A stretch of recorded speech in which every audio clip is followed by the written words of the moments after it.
So you've just gotten a shiny new instrument. You might ask, how can I take good care of it? Here are a few things to keep in mind. The varnish of a violin, viola, cello, or bass is very sensitive. You should avoid putting your hands directly on the varnish of the instrument because it's sensitive to fingerprints and oils on your skin.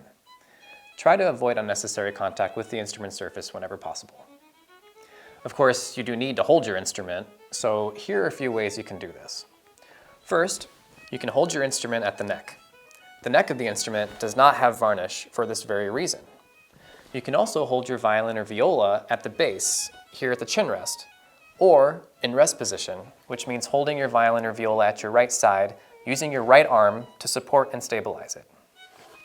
Handle your instrument delicately. It's important to put your instrument down gently and carefully pick it up. Knocking the instrument against a hard surface can cause it to go out of tune, damage the varnish, lead to premature wear on the edges of your instrument, or worse, potentially dislocate the sound post. Here are the different ways you should definitely not handle your instrument. By the pegs. Picking up your instrument by the pegs could cause the peg to come loose and change the tuning.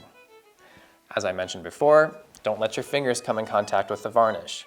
Oils in your skin can damage the varnish. This also applies to your bow. Hold your bow at the frog only. Never by the horsehair or by the wooden stick, because the wood has sensitive varnish too. Don't hold your instrument up by the fingerboard.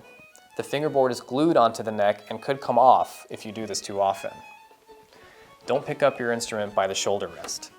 Most shoulder rests are not secure enough to bear the full weight of the instrument and could come off easily, sending your instrument crashing to the floor.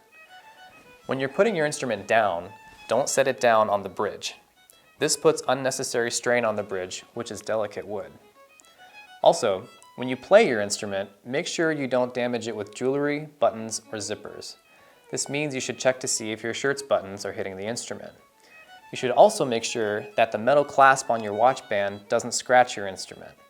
In fact, it's best to remove your watch entirely.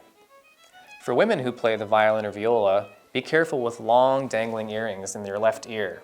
These can scratch the violin and damage it.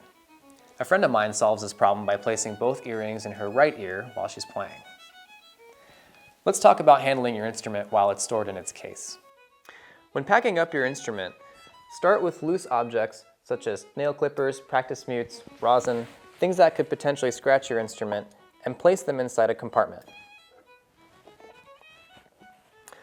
If you have an instrument bag, it's a great idea to use one. If you don't, just place your instrument inside the case.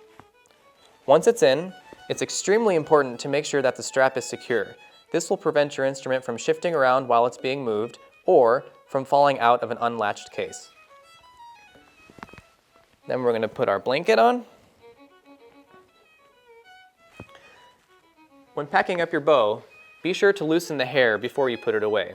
To do this, hold the frog with one hand and the screw with the other. Turn the screw counterclockwise a few times until you see that in the middle of the bow, the hairs are close to the stick. Place your bow in the case and into the spinner. Turn the spinner to locked position so that your bow doesn't fall out when the lid is being closed. Close the lid. Make sure you hear the latch close. Then zip it up. And you're good to go.